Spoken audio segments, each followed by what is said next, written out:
I am Dr. Rasheeta. Welcome to Hope Health Communication, where two Black moms, researchers, and hope seekers come together to bring you real talk, trusted resources, and community wisdom. And hi, I'm Dr. Rochelle, and we welcome you again. We know that raising a family takes a village, and we're here to be a part of yours. We're here to share hopeful messages, expert insights, and tools you may need for your family's wellness, growth, and joy. And we are so excited to welcome Dr. Richard Craig, who is a dear mentor of mine.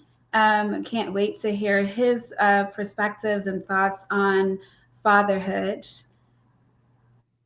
So welcome. Glad to be here. Pleasure. Looking forward to our conversation.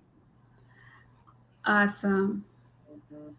So, we probably want to just get a little bit of background about well, I see Richard on the screen, so Yeah. I know you as Dr. Craig because that's how you refer to often. So whatever your preference is, I'm happy to do that. But I just want to get a little bit of background about you, both from a professional standpoint, and then also just a little bit about your family, if you would oblige. Absolutely. I work backwards in a way. So Richard or Rich is fine with me, especially in this context because we're all social, friendly, have a good discussion. Um, I work professionally and then go to my personal. Professionally, I am a professor at George Mason University in our communication department. My areas of specialty are in area of media communication in particular, especially with representation and content and production impacting and influencing marginalized communities. So especially people of color, Mhm. anybody that functions from the margins, how we're reflected upon in spaces in which we try to exercise power or reflect power, or at least connect to it in some way. Personally, I'm a husband, coming up on 12, yeah, 12 years of marriage this June in a Amazing. couple of weeks. A father of three. Our Mhm. oldest is 18 and a half, be 19 in August. Yeah, Wow, just finished her first year of college. nice. Our middle, he is coming up on 10 years old in a couple of weeks. And then we have our youngest who is just finishing her first, well, kindergarten. So her first year in Oh, big kid school. exciting times. You got a nice spread there. Yeah, I like it. You get a little break, a little mental break, and then you got, okay, we can do it again, right? My dad's name was Richard, so I will definitely refer to you as Richard. all right. Awesome. So thank you for that introduction. And Rochelle, what's the hope? What's the hope? I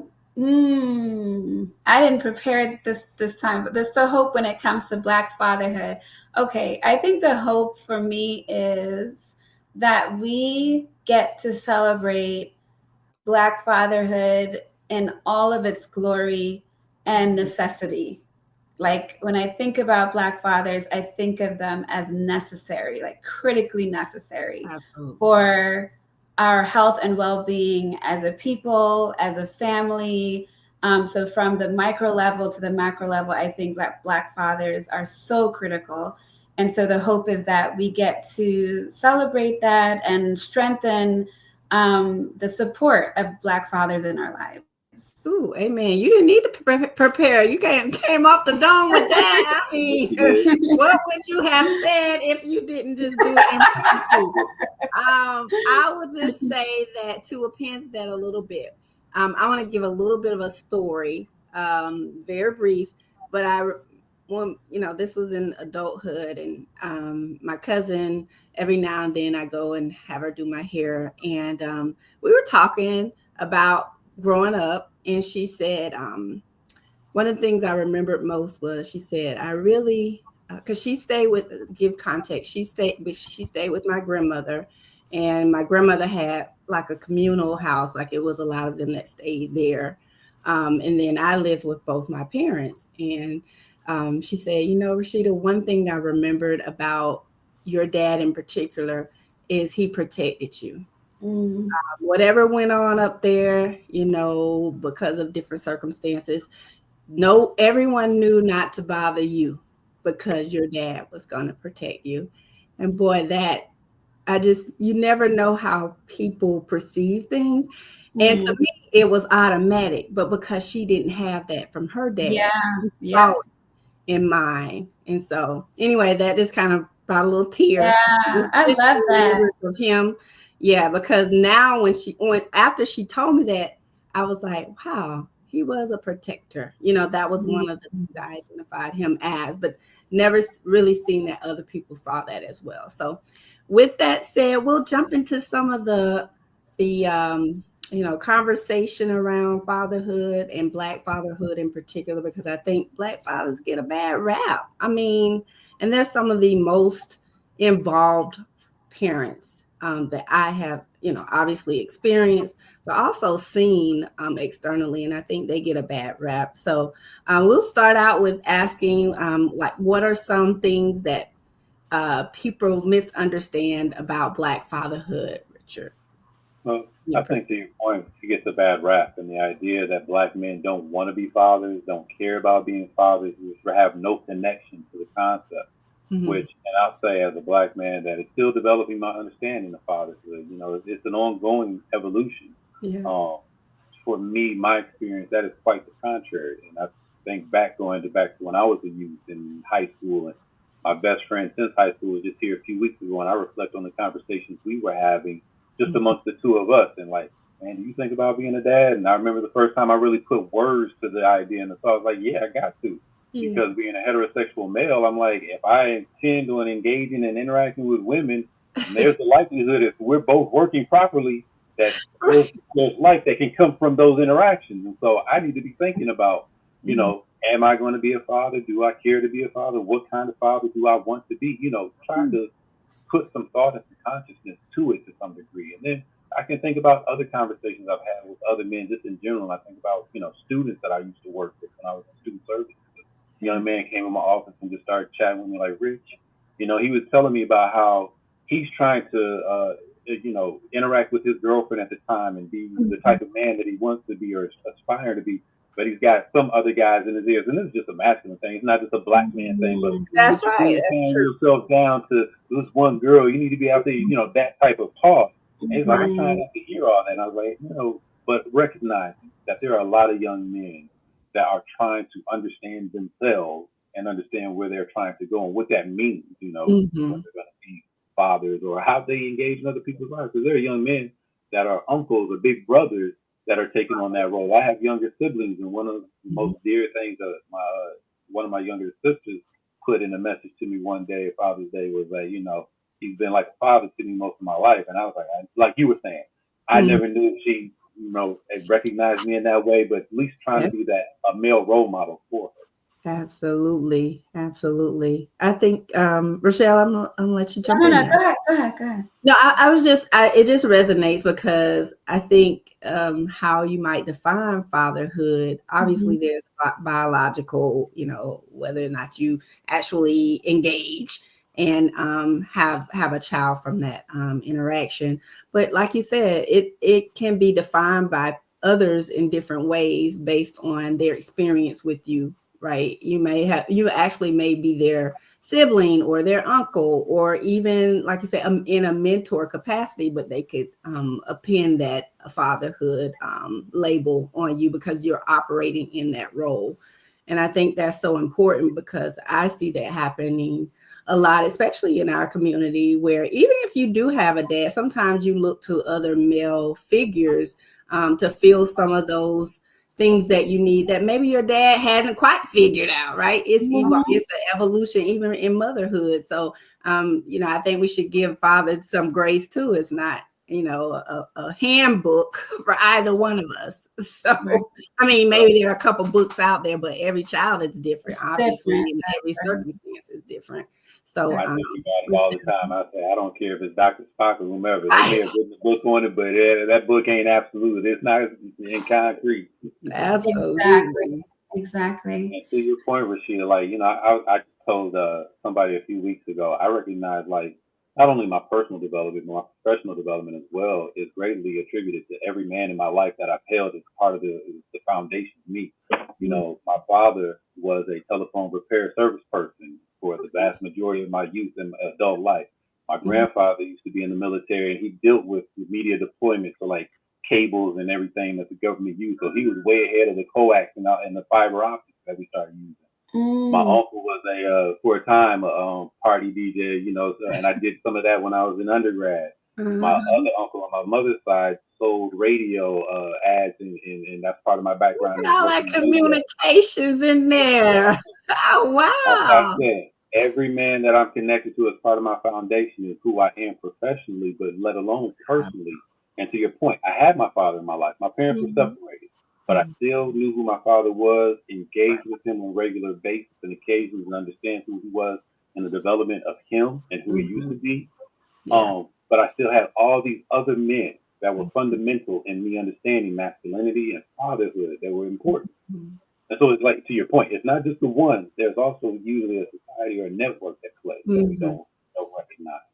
Man, that's powerful. That's That's powerful. And it speaks to, needing other men to grow as a man. And so almost like, we always talk about mothers being nurturers. I Mhm. wonder if, and so women in general, right, are seen as nurturers even when they don't have children.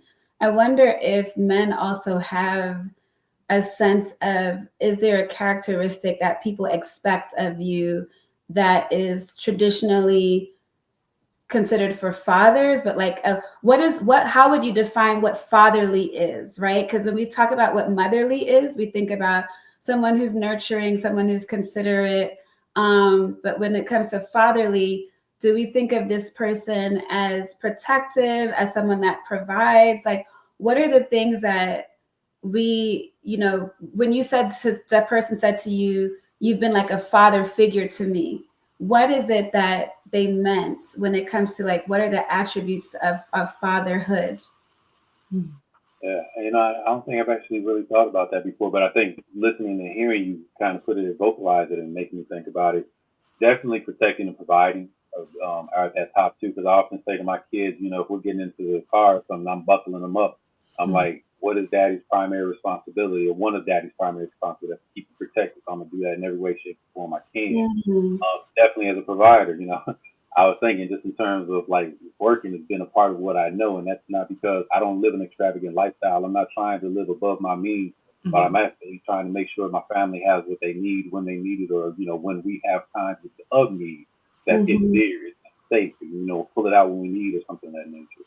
So I would Mhm. definitely say protection and provision, at least for me, are at the top of my list. And then Mhm. I think also included in that is that sense of um, I guess the way of phrasing it is like masculine stability, someplace Mhm. that you can go to, whether it's fatherly type of advice or Mhm. male perspective, in regards to hey, don't do that, or think Mhm. about doing that before you do it, or offering some sort of insight that is a little bit different in terms of masculine energy, whatever that may mean for the party that you engage. Mhm. Wow. Wow. That's good stuff, man. Yeah, that's good I stuff. mean, I'm just like here, just soaking it all in. It really, I mean, just talking through it. Obviously, we all have our experiences, but just like actually hearing it verbalized, like I just see almost um, glimpses of times in my life where like I saw that happen in my dad. And then I was I was a granddad's girl. Like he was a farmer and he raised animals, and I remember one thing that no one will let me forget is that we took a picture for he was highlighted in our little small town newspaper, and he had me on the pig posing. It's just like you said, just remembering and having that in my life. And that's why I could, once I got older and I just saw these negative images about Black fatherhood, like I just couldn't relate to it. And Mm. I wonder how for you, how does that imagery make you feel as a father, Yeah. Black father, those negative images or narratives that are put out there. I definitely want to. It motivates me to provide the counter narrative, to Mm. provide the truth, what I consider to be the true narrative of Black men, and that's of development, of wanting to have these things and be these things. and that these stories are false representations, that they're inaccurate representations, they're not the full picture. Just like any culture, any community, yeah, you have some guys that get out there and they're a little selfish or they're a little this or that. But within our community, you have a lot of men that want to be there for their families, and they struggle with how to be there for their family, whatever that means, whether that's financially, whether that's spiritually, emotionally. We are all trying to figure that out because each of my children are different. Each of our children, function differently. They perform differently, and so my wife and I are both trying to figure out where to meet them, how to meet them, how to best help them. And Mm-hmm. the primary thing I say to each one of them is, this world is going to try and tell you who they think you are. The world is going to try and tell you who you are. My objective, my job is not to tell you who you are, but to be the best possible resource for you in your development, to be the best child of God that you can be. And so whatever that means to helping you to figure that out for yourself and not me necessarily telling you, I'll try to give you some good advice. I'll try and give you some things to think about, some guideposts. But this is your journey. I'm just blessed to be a part of your journey. Mm-hmm. Trying to guide you as best I can, right? Exactly. I think the stereotypes, I've blessed my father, both my parents are in my life. My dad, uber provider, right? I'm the only girl, so let your imagination run wild. That's how my daddy treated me, right? So I don't know that experience of absentee father or neglectful father, and emotional capacity is probably not the strength of the fathers of my parents' generation, but in terms of my dad showing up, I have recollections of track meets, and my dad has come straight from the job site and is there at a 3 p.m. track meet, like that type of just showing up, being there.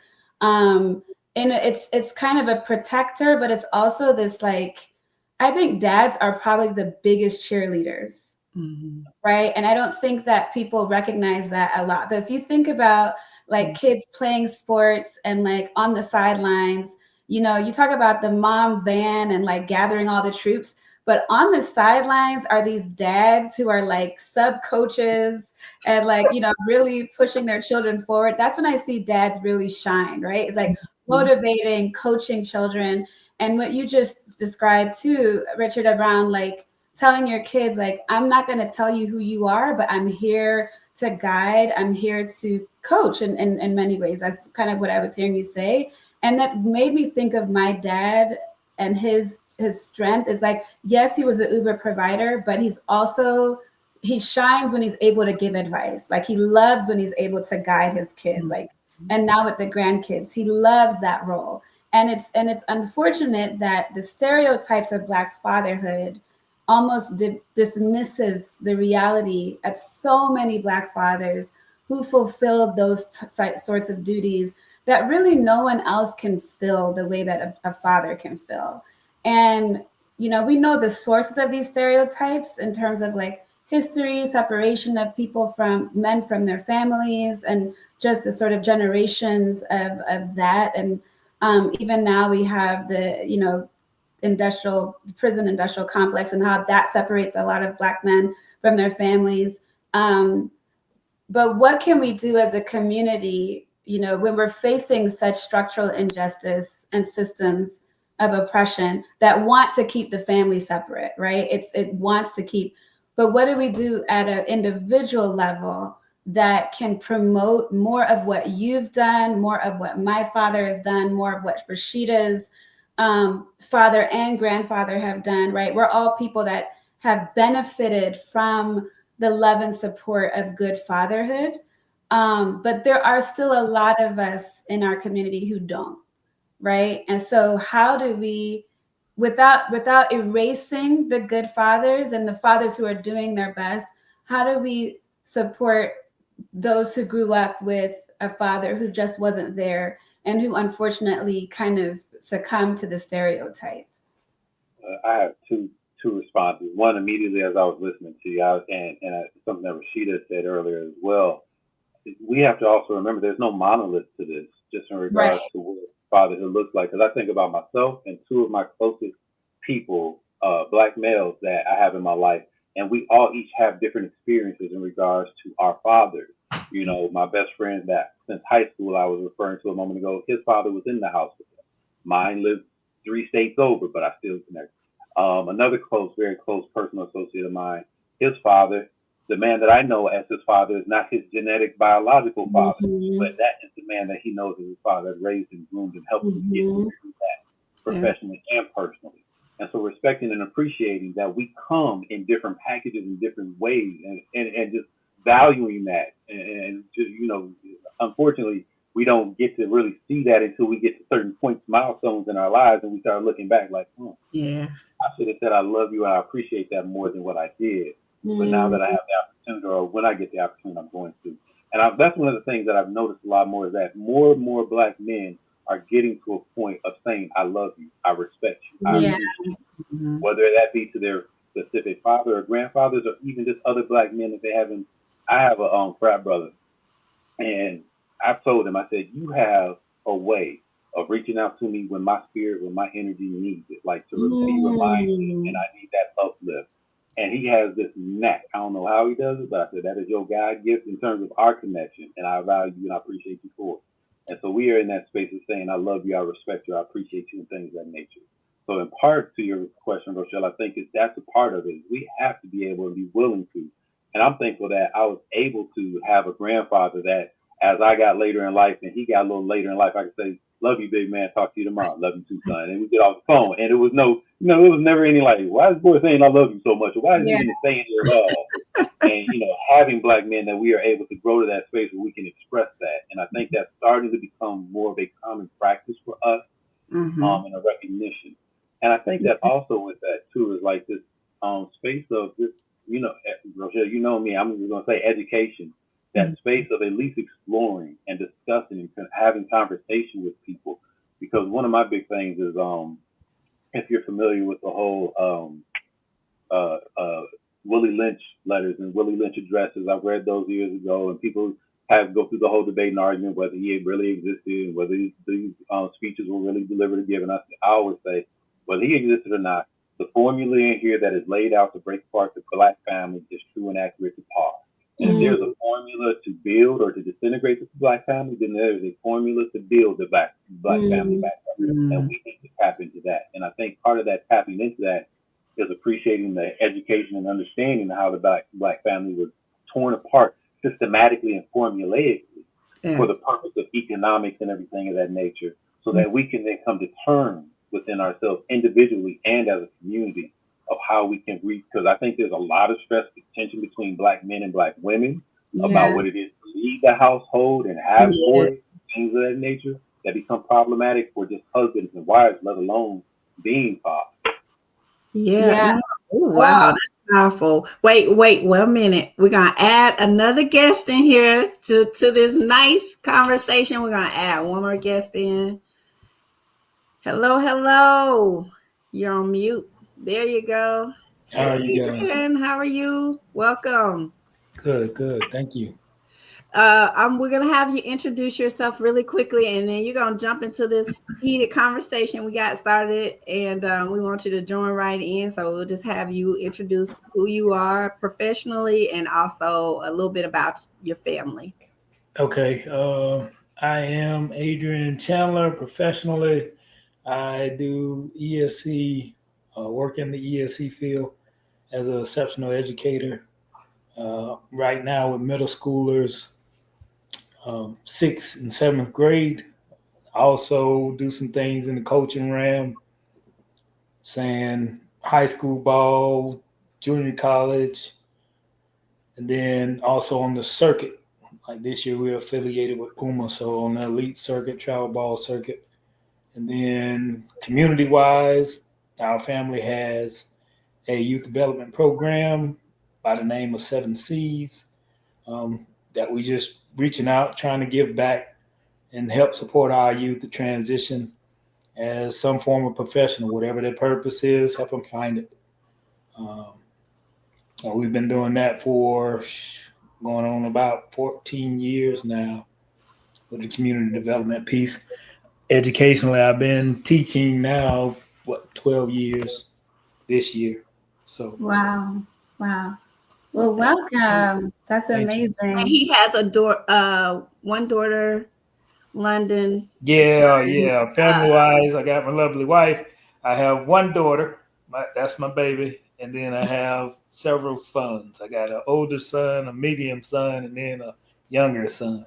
So my medium son is more of my nephew that we just had for the last 2 years. He just graduated high school. So we're helping him transition. He's going to probably go 2 year at Florida Gateway College, major in communications or technology. And then my son is my biological youngest is ninth, going to 10th, and my oldest works at the VA. So Well, thank you for joining us. thank you for Um, having me. yes. So we were in the trenches of talking about Black fatherhood and some great things. And we have on the line Dr. Rochelle and Dr. Craig, but we call him Richard and Rochelle. And you know me, full disclosure, we're first cousins. Our dads were brothers. So, well, my dad passed, but his dad's still living. So that's my uncle. So, Rochelle, I'm going to let you continue the conversation. And we'll. Well, yeah, thank you so much, Rasheeta, and we're really excited to have you here, Adrian, right? Adrian Yes. Chandler, and so, Adrian, we were talking earlier just about how Black fathers are so critical to community development, and thinking about how our families were systematically destroyed over periods of time, and even presently, how we face particular barriers of staying together, right? Okay. Right. um I even had friends who did not want the father of the child living with them because they weren't able to get the social support that they needed.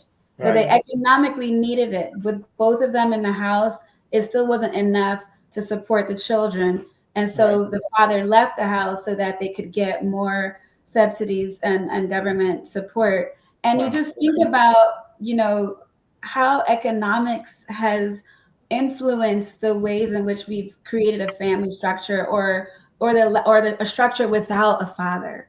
And and we know that narrative is false, right? Because there's so much data that says Black fathers are some of the most involved fathers across racial groups. But for Right. some reason, we still have to face these narratives and these stereotypes that diminishes the role of Black fathers, like I don't need him, right? Or it makes it seem like he doesn't want to be there. Right. Mhm. So Right. Right. can you tell us from your experience and your work in the community, like how do you navigate that, and how do you sort of work through those stereotypes as a father yourself? Well, I mean, as a father myself, I'll say I was blessed. Like she just told you, my my father, her father are brothers. So I've always had my father. Now, on reverse of that, my mom hadn't been always there. So I Mm, mean, I consider myself more of a village kid for the most part. So I grew up at my grandma's, which was our dad's mom house. Mhm. So where she had 17, I felt like I was the run of the group. But again, my dad lived right next door with my auntie, so he was always there. When he get off work, even if we didn't have a conversation, he was still sitting there. And to be honest, that was like my best friend. I could tell him pretty much anything. So it's difficult for me when I meet young men, and yeah, they struggle because they're the majority so far. Yeah, they live with grandma, they live with mom, and it's always just a one parent house. It's rare to find a young man and he has mom and dad that he's growing up with. mm, And society has done a good job to this point. They've done a good job giving a narrative for women and men to follow. And unfortunately, until we change the conversation, because you say how I approach it is I try to change the conversation, which means most guys, males, of color, anyways, we come up and we all athletes. Like Anglo Saxons see us, and that's what they see. They see an athlete, right? So starting from youth, he's playing football or basketball or something of that nature. And that's something tangible to the father if he's not there or if he is, right? Because he's kind of living vicariously through the kid. But I try to tell kids we're more than athletes. We're not just athletes. So don't let a guy just come tell you you're an athlete, because half of that falls on, okay, if I don't make it, then I blame it on them instead of taking responsibility for myself, right? And I think overall, it ties into being somewhat generational curses that we deal with, right? Spiritual generational curses that we deal with, right? It might skip a generation, but then it catch a father, and then he's not necessarily consistently there in and out with the child, or the mom don't want him consistently there in and out with the child, right? So the kid just goes without, basically misinformed, because mom's telling him one thing, dad may not even get to tell his story. And then we know somewhere in there lies the truth, right? Mom's still upset with dad for whatever reason. Dad's still upset with mom for whatever reason. And now the kid's just stuck in between, having to fight, society on his own, basically. Unless grandma is stepping in and somehow intervening. So yeah, the opportunity that Heavenly Father has presented us, we just try to, again, change that conversation, change that narrative, right? Try to introduce them into something different. Just let them know, like, hey, whatever you're interested in, that's what we're trying to help you do. We're trying to help you find your purpose, meaning we always created for a purpose. No, it wasn't just to shoot a jump shot, right? Or run touchdowns, right? At some point, you got to hang up the cleats, hang up the sneakers anyways. So what is your backup plan? And then you need a backup plan for the backup plan. So if you don't Right. develop a work product, I know. you can't made have so many a level critical of success. points. Yeah. Everybody's level of success is a little different, right? Right. Based on what they see in their environment. So some people might be comfortable living in a mobile home. Maybe that was all they had. Maybe that was better than the Jim Walter they used to live in, right? With like 12 to 13 siblings. So we don't necessarily know where they come from, right? But we're just trying to help them pursue to have something. Yeah. No, you hit on a lot of points, and I'm trying to process, make sure, but I know it was one thing in particular, and I also wanted to address this to Richard about, because I know both of you have college education, you're, in professional settings, but when I had a young man came over to do some plumbing work for me, and to your point, Richard, you got elements of who you are foundationally from different men in your life. And literally, when you were saying that, I thought back to that young man, because he said, I asked him, I said, well, how did you get into the plumbing industry? And he said, ma'am, he said, this is a sure thing. People gonna need a plumber. And he said, actually, it's pretty lucrative, which I've heard. And he said, my granddaddy owned a sewage company, and my dad is a master plumber. And it really reminded me of how, Richard, you came into where you are. You're in communications, like that's a part of what you do, but elements of that came from so many of the men foundationally in your life. So I think when I think about whether or not you go to college or whether or not you get a trade, but you do something, I just to hear your perspective. And I think, Adrian, you also touched on the fact that you try to encourage youth and kind of be that father figure in helping them fulfill their purpose. And I kind of wanted to hear that a little bit more from you, Richard, and then Adrian, if you have additional, and then Rochelle, I'll let you jump back in. Well, yeah, and actually, to Adrian's point, I love that he talked about the attribute of athletics, and that's what we mostly see in terms of black men. And Rochelle knows that one of the things that I want to do sometime here in the near future is a study in regards to young black men and the idea of professional aspirations and how the field or the court is like their primary target because of what we see and how media filters into that. We rarely see us in other spaces. in education or in medical field or in whatever field or even in plumbing. There are a number of sitcoms in which the main character is a plumber or a delivery person. Like you said, those are lucrative fields depending on the nature of the industry. But Mhm. we rarely see that for a person of color, black man in particular, and especially being successful, being lucrative, or being responsible within a family. I came up, I wanted to be an athlete. I trained, I wanted to play basketball. I played baseball when I was younger. So to Rochelle's point earlier, just in regards to like the coaching attribute for some of us, that is part of who we were. And we did pick up on like that space of giving advice, like Adrian was just saying, hearing those little quips we got from our coaches. The only time success comes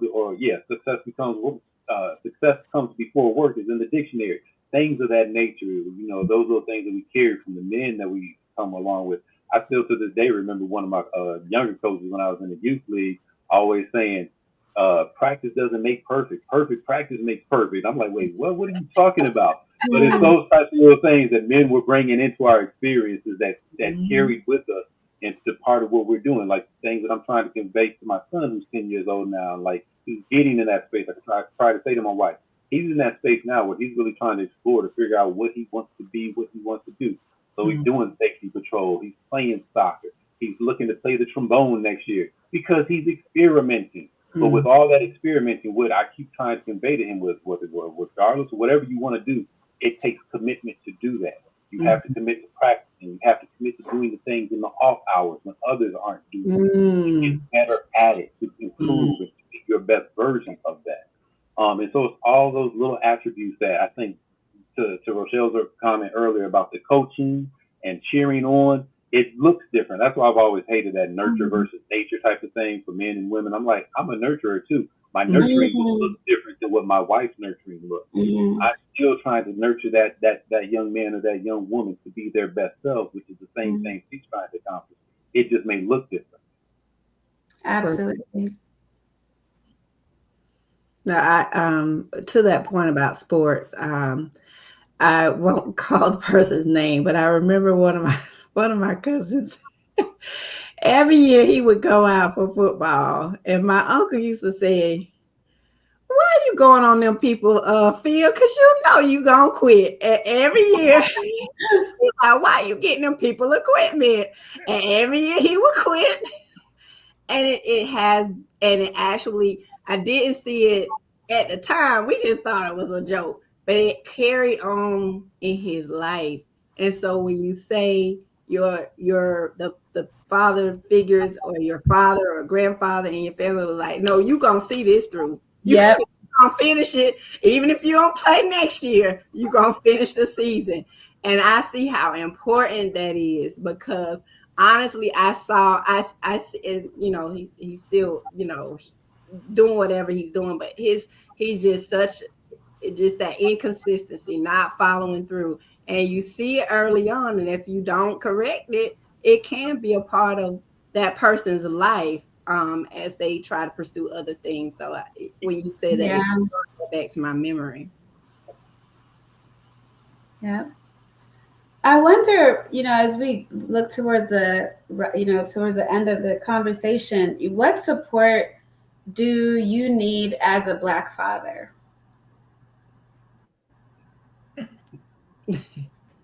Adrian, you want to start with that, and then we'll come to Richard. I mean, support as a black father. Yeah. I mean, I guess like Brother Richard said earlier, it kind of looks different, right? Like how we nurture our kids may look different than the mother, of course. Um, and we try to be, because again, we were taught to be men, quote unquote, and you're supposed to be tough and, you can't cry and, you know, all of these things, right? So it's showing them kind of that side without, I guess you could say, the mushy part, so to Oh, I speak. think I hear Like, what you're saying I a little mean, bit. I don't want to hug my son too much. But you do want some more affection as a Black dad. You get what I mean? There's Yes. nothing wrong with it. There's Yeah. like Richard is saying, there's nothing wrong with it, right? Right. If I shed a Right. tear, it's not necessarily me crying; it's a release for me. Mm. Right? I'm releasing myself from something. Mm-hmm. That's something I've been holding in. So that's what we've been Wow. taught. Just hold it in. Yeah, Don't say nothing to nobody. Just keep it in. that's Right? so So good. it's I'm having so glad you having said that. having that soundboard, right? Having my wife, she's a soundboard for me. I feel comfortable going and having conversations with her now. Right? The most genuine conversations we have now is spiritual conversations, right? And talking about how we can help our kids be get closer in their relationship to God. Like that's Mm-hmm. amazing for me. Why? Because that's a conversation I couldn't have. I didn't have those conversations with my dad. We had a lot of Mm-hmm. conversations, but not that kind. You know, Mm-hmm. even now I try to have some with my mom, and it's different. Like I'm older, but I'm still her baby, so I still have to respect her, right, in that manner, and understanding that even though yeah I'm 43 years old, I'm still a child in her eyes. Mm-hmm. So and then that yeah I got to look at my children the same. And I sometimes I just think back to like how my dad treated me. Like no matter how I treated him as a kid, in response to that, he still approached me, in a manner that was respectable, so to speak. Mm-hmm. Like he never went off and cussed me out. He never really, just fussed me out per se. I got just angry where he was just constantly yelling at me. I can't remember a time where my dad just was irate at all. No, that's not Uncle Harold You get what I mean? That's personality at amazing. all. And Yeah, so people be like, "You have so much patience," and I'll be like, "Well, Heavenly Father first off, but I learned from a guy that had extreme patience." Wow. yeah. So it goes to note, yeah, me seeing that, experiencing that helps me in times to be just that patient. Amen to that. And I can't leave this without asking. I think you both alluded to it, and I think we had on one of our podcasts before, and I can't even remember if it was the one that we just did, but in speaking about that transition from child, you being a child or a kid to adulthood, and what that relationship looks like at that point. And just as a reference, like I used to be scared of my dad. My dad in the whole group was known as like the disciplinarian one. Yeah, my Um, dad. too, yeah. So but as I got older and we developed more of a relationship in adult, when I was an adult, it was more, we could talk and I didn't feel like I was always having to, always being respectful, but the dynamics changed. It wasn't fear anymore. There was true relationship, where I felt like I could really disclose things more vividly, as opposed to being afraid to even talk to him sometimes, because your mama say go ask your daddy and you scared he gonna say no. That dynamic had Mhm. gone. When I was an adult. So for you, with your children, and I know Richard, you actually have you have an adult child, and Adrian, your nephew, is like your son, and he's now an adult. So now you have adults, but then you have younger children too. So how do you what does that transition look like in fatherhood for you all? Like how you treat your children, although they're always your children, but they're now adults. Yeah, I think that's an interesting, to Adrian's point, like the idea of patience. That's one of the things I think back with every man that I mentioned earlier, the demonstration of patience they had with any of us, not just myself, but my cousins or others, their respective children or youth in period. And I think the same way with your children when they're getting into adulthood. You recognize it when they're little. You got to have patience. But then they're making this transition into a new experience in life. And I've shared with my daughter. I'm like, look, I understand you're gonna have new experiences. You want to do some different things. So that means that I have to, recognize and be ready to engage differently in regards to what we talk about or don't talk about, or how you think you want to respond. Now, there's always has to be respectful, but Right. understanding that they're going through a transition, and that means we're going through a transition in regards to, how we can communicate with one another, what she thinks she's going to need or doesn't need, or my observation, and trying to, like I said earlier, appreciate that part of the journey that she's on and adjust hopefully appropriately just in regards to you know, whatever I can do as her parent. Because one of the things I often say is I look first and foremost is that I'm your parent, regardless if it's a motherly energy you're getting from me or fatherly, however you want to define it. I'm your parent first. So there's certain criteria that I need to be thinking about in that space of helping Mhm. you in this growth and development. Now, if you want to look at it fatherly, then I bring that masculine energy. That's what's happening. That's what's going on. That's what it is. But ultimately, as a parent, I'm making this transition with you as well. And I think I love that Adrian brought that in. I think patience is a big part of it because she and I, we are still in the midst of a major part of our transition. Yeah. And I'm really coming to terms with that as I think she is too. Hopefully, we come out of this on the other side much closer to one another. To your point, we're having those adult conversations, and it looks a little different than when she was 15 or Yeah. 10, but we're still closely connected and bonded in that. Absolutely. We have a video we want to show just to get the reaction on the back end, and then we will wrap up. So Dahlia is going to pull that up on the screen. Shout out to Dahlia, our producer for this podcast. She's amazing. As she's getting that, Richard, would you agree with Adrian that some of the things Black fathers need relates to some of the ideas that are overshadowed when it comes to masculinity, right? So assuming that men are strong and they don't, show a lot of emotional reaction, and that they're the provider, they're the protector, so they may not need that, right? There's assumptions that we make. Would you say that you agree with him of like you need that space to also, it's not considered weak. Unfortunately, it's considered weak, right? When we talk about stereotypical ideas, but it's not a weak thing to do that. And so is that something you would say a lot of Black fathers need, or is there something else that you'd want to add to that?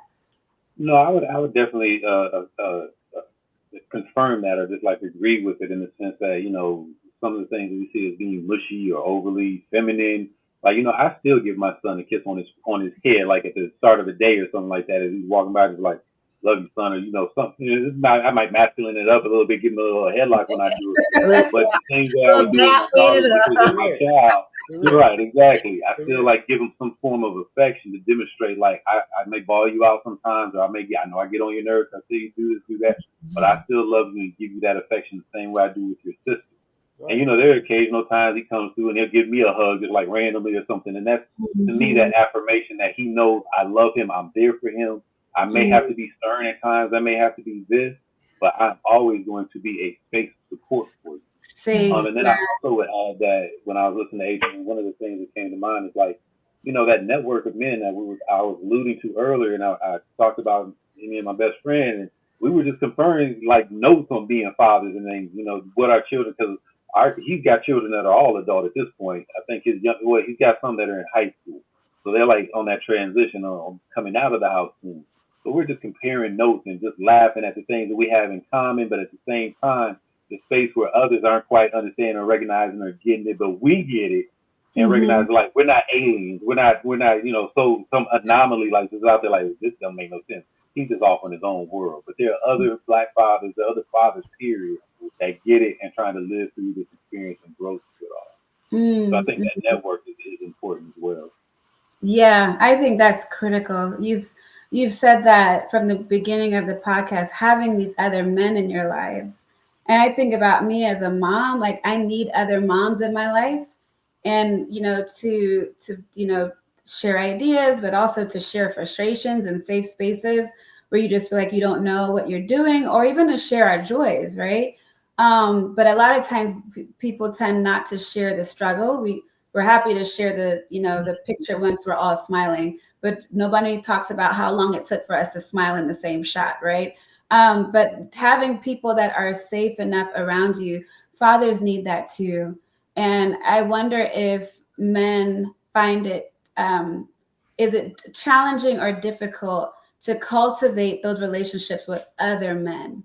Because it's not always, women to women, you see that a lot, right? It's the imagery, but we see men as loners. And even when we look at the loneliness epidemic, it is disproportionately men who are falling into this loneliness category, right? So how do we encourage, or what should the mothers do? Maybe we shouldn't do anything, right? But is there anything that we can do to encourage or support the Black fathers in our lives to then have the community that they need? I would say men are usually more like pack animals. We may like adhere to that lone wolf mantra. Sometimes we like run on our own, but we're pack animals, just like any human being. We like to run in packs, and so I think, guys, we just kind of find the pack. And the question is the pack that you're running with at times. Like, what are they talking about? What are they getting into? Mm, That whole birds of a feather saying years ago. right. Like, Yeah, that's true. That's true. Because they got to be same, like minded. yeah, You want to be preaching the same message, not somebody trying to tear it down. And I Mm, think when you talking about, men being in packs, yeah, you got certain men just take on certain personas. So if they want to seem like they're the most dominant or they're the tougher guy, yeah, they always gonna look at certain men and be like, oh yeah, he's soft. Well, let's define a man. Like I think mm, our definition of a man per se, varies depending on who you're talking to, yeah. right? Mhm. Most men grew up thinking if I got multiple women, I'm a man. I'm being a man. Mhm. No, I would beg to differ at this point in my life. If you can manage one woman, right, and take care of your responsibilities on a regular basis and have a relationship working with the Heavenly Father, then we can talk, brother man. But before mm, then, I don't think so. Because you running from pillar to post, I mean, you're not handling your responsibilities. And I think what may be happening, because I'm dealing kind of with it with my son now, I believe. They see Black women as strong, independent. You know, they're not as easy to come off at and talk to and get their way with. So you see some now, they run away. Even the men that had a child with the young lady, you get what I mean, is more of a mother figure, and he's running away from that, right? mm, Because she's trying to make him be responsible and tell him what to do. And I mean, technically, that's not her place to tell him what to do, right? They're supposed to be working together on it. So again, I think the misinformation and why I say we need to change the conversation, because I don't think everybody know their role here, mm, right? What are we supposed to be doing? We're supposed to be working together, not against each other. Mhm. It's very all very very rare to see where you have, say, a split home and then the mother and the father are still working together to make sure the kid gets what they need. Yeah, I think Right? that's where that communication element It comes. is. Yeah, it's important because, even in co-parenting situations, um, as you were saying, Richard, like one of your friends or your dad was 2 states away, but you had a good relationship with him. And I think it's important, even if the father is not in the home, that's where you're talking about, Adrian, that communication is important because I know even for myself, sometimes you have to pull back and let the children know that what dad says goes too, and that means you Right? and dad have had conversations about what needs to happen. And I think that could be relevant in any situation if that communication has broken down between the two adults, the mom and the dad. Then that's where you have some of that lax um parenting, that the kids can mm, come in with a few things because the communication between the parents has broken down. And Mm-hmm. so mhm. it's important to have happening. Awesome. So here's a clip from Word a recent, laxivity. yes, this is from a recent show on Netflix that Forever, thank you. It's called Forever. And here's an episode where the son is a new driver and he wants to go see his girlfriend. And so his father is asserting the instruction. His mom is present, but it is his father who's doing the instruction in this moment. So we would love your feedback as fathers on this clip. If the police approach, Oh my God. you know what you're saying, what to do, right? Keep my wallet in my cup holder, insurance and registration in my visor, roll down the window, keep my hands on the wheel. You toss the wallet on the dashboard because you don't want to be moving around and reaching for anything, okay? Be there for Keisha. Drop her back home. Be back here by midnight. And when we text you, please respond. Okay, yeah. Okay? Yeah, okay. Okay. Okay. Thanks, Ed. Short and sweet, but full of things that we know we have to, prepare our kids for. So any quick responses for that clip from either one of you? I say we did. Sorry, the role of the father in preparing kids for that moment. Like, why is it critical for the father to be there to do that? Mm-hmm. Did a piece with a colleague, a couple of colleagues, in terms of, we called it the talk.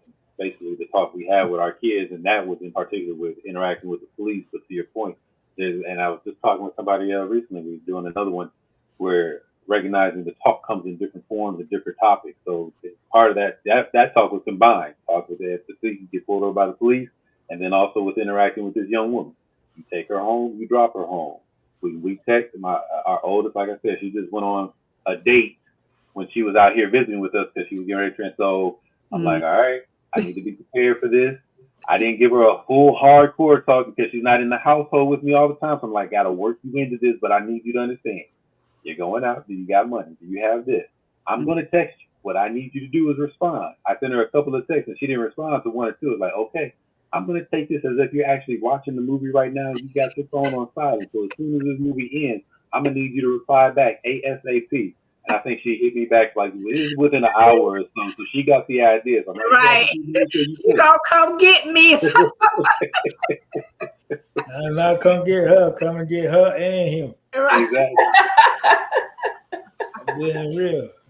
Yes, you are. You know that tone, like, okay, I'm fixing to be embarrassed if I don't respond. One more text have to come through. It ain't gonna be a text finding you next time. It's gonna be me. Right. Don't let me come up there.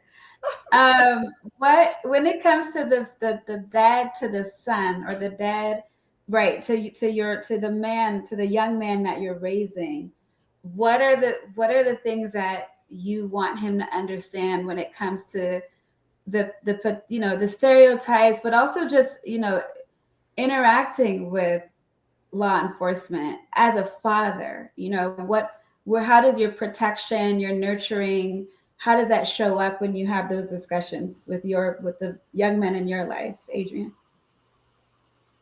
I think I just try to have. I like to consider myself a realist when it comes to those type of conversations. We're in a rural area, so it's a lot more of the Anglo-Saxons around in the environments that we're in. So we talk about character all the time, right? What we display, what we put on, right? The first impression is always the best impression, or going to be the one that impresses them the most, right? As to who we are, what we're about. So yeah, when you're talking about dealing with saying police, I mean, for instance, like even with my son for say, since we've been doing elementary here, and he always saw other kids, again, Anglo-Saxon kids being able to get away with things, and then he'll get involved and then he'll get in trouble. And it's like, okay, hold on, let's have this conversation. We start this conversation now, right? Where we're young. And we have to touch on it every now and then, like, hey, remember, these guys can get away with that, right? We can't get away with that. That's not the same thing, right? If we get caught with them and everybody pointing their fingers at you, you're the one going to get and it's going to be your word against theirs. But if it's three of them and only one of you, you're outnumbered. And unfortunately, just based off your skin tone, yeah, they're going to consider you being the accomplice. So let's stay away from that, right? I choose friends. I'm sure Richard could probably attest to this. I choose friends. You know what I mean? My son hangs out with who Heavenly Father allowed me to say. You choose your son's friends? Yeah. Oh, wow. Yeah. Okay. Like, hey, I screen friends. Because what you're into, my son is going to be into when I'm not around. So I need to make sure you're not out here doing the wrong thing. Because if not, then he don't need to hang out over there. Y'all come hang out at my house, but can't go to your house. Right? And I'm not condoning what y'all do at your house, because what you do at your house is what y'all do at your house.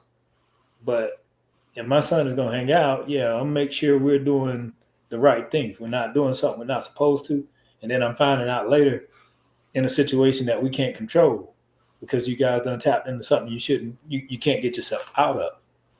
Yeah, so I would agree. I'm with Adrian in terms of like, and thankfully we haven't had to do a lot of screening of the twins because he's usually that he gravitates to a certain type, and so far it has not been a mischievous type. We haven't had to have too many of those conversations like, yeah, not that one. You're not hanging out with him or them over there. And I'd say my wife is probably like a lot more hyper attuned to. And like, I'm like, for me, I feel to try and balance that, my role is like to reel it back in to help him to understand why mom is like hyper attuned to. Right. These little white girls over here. Excuse my, you hang out with little white girls over here. You gotta be careful because if they all get in trouble, you're gonna be the one. So I pull them back in. Like, you just need to think about who you're running around with. Right. Make sure that you don't just be a follower. Figure out how you can be a part of the group, but also get into things that you want to get into and not let people lead you in a certain direction. We've had a few of these conversations, like I said, he's 10, so you're getting much more into that space of understanding and having those kind of, he recently had an interaction with some of his teammates with words that were being used about certain people and so we had to have that conversation and recognizing like, are those people, if they don't recognize that they've offended you or hurt you, are those people that you want to stay associating with and playing with or things of that nature? And so it's a multifold type of thing, because when you look at it from the authority perspective and him interacting and engaging people, him appreciating that he is who he is. He's a good kid. Most people that get to know him see him as a good kid, but everybody's not going to get to know him like that and are going to go off of certain attributes of what they see or recognize immediately. Yeah. And then just in regards to his conduct or how he behaves himself, I had that conversation, or we continue those conversations. I told him when we walked in Target, wherever we were at the time, if I see you acting like those boys, or it gets back to me, you know there's going to be consequences and repercussions just in terms of loud, vulgar behavior, things of that nature. He's like, oh yeah, I wouldn't. Like, yeah, I know you won't, because if it get back to me, it's going to be some problems. He just recently went to a little birthday party with some of his friends, and the last thing I told him before, his mom dropped him off, I picked him up, but before he left the house was behave like a gentleman. And, that's going to take further understanding what that means. So it's always operationalizing and putting that into under example form, but behave like a gentleman.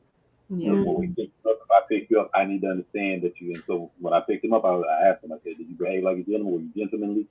And the father that was there leaving out, oh yeah, he was well behaved. And it's like, okay, that's the demonstration. Like, reports will get back to us. Just understand that.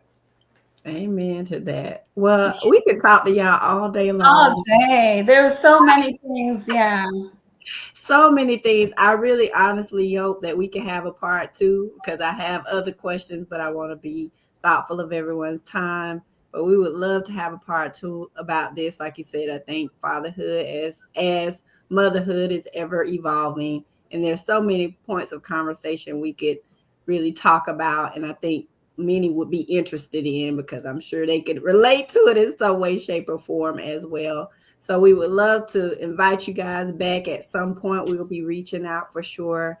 If you have any social media handles, we're happy to make sure we tag you on when this releases. We anticipate Father's Day. This is our Father's Day episode, and we thank you so much for all of your insight. It really it was great information, and so we really appreciate you joining us today. And Rochelle, I'm gonna give you the last word to close us out. So, well, I want Adrian and Richard to have the last word. The last question is, what is it about fatherhood that makes you hopeful about the future? Yeah, I would say just what I mentioned earlier, like these kids' journey.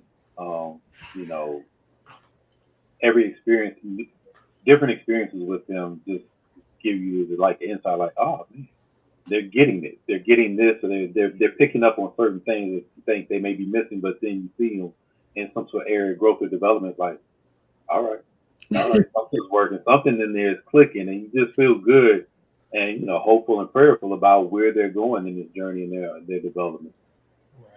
Awesome. Adrian. I'll say ditto that what Richard just shared. Being able to see, I guess the results of what Heavenly Father has allowed you to put in them, and it's not just I guess visual, but yeah, then talking to other people, like other professionals that they're around, or just general in the community, right? When they have interactions with your child, and they come back and be like, "Oh, they're so manable. It's they're so smart. They're all of these things that you've taken time to make sure that they're doing on a regular basis here at home. You can see them actually go out without you, and then you get the reports back, and it's like, okay, well, thank God for that. God. That's good to hear, right? Versus like, hey, we got to have a conversation, guy, because Yeah. I was told you were here, right? So I think that's what makes it hopeful. And like Richard said, you got to cover a multitude of things, and you just hope and pray that at some point it all pan out. Because right now, the biggest thing with me, of course, with all the males is females now, and it's like choosing the right female and what Yeah. that's going to look like. And You got to come back for that one. yeah, Yeah, that's a whole different conversation. That'll be a good topic. Yeah. You need 12 steps to Oh God, that might be a whole series. So, but just talking about them, about wanting the desire to get married and, do those things in life that you would hope that they would do to make sure that they're taking care of themselves and or any other responsibilities that they may encounter, at some point. So Amen. Awesome. Well, both of you give me a lot of hope. I'm so glad that we could showcase and represent Black fatherhood in this way. Thank you both for being here, for sharing your insights, your experiences. We really, really appreciate it. Yes. My pleasure. yes, sir. Thank you, ladies. Everyone. Richard, nice to meet you. Same here. Appreciate Nice the talking. opportunity. So we will see you all next time on Hope Health Communication. Thank you for joining us today. All right.